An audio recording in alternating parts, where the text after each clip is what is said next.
अभिराम गुणाकरदाशरथे जगदेकधनुर्धरधी रमते रघुनायक राम रमेश विभो वरदो भवदेव दयाचलधे अवनीतनया कमनीयकरं रजनीकरचारुमुखाम्बुरुहम्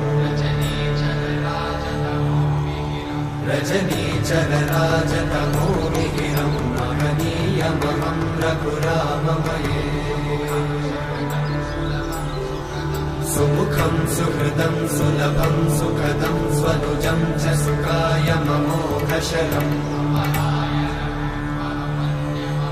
अपहाय रघूद्वहमन्यमहं न कथञ्चन कञ्चन जातु भजे।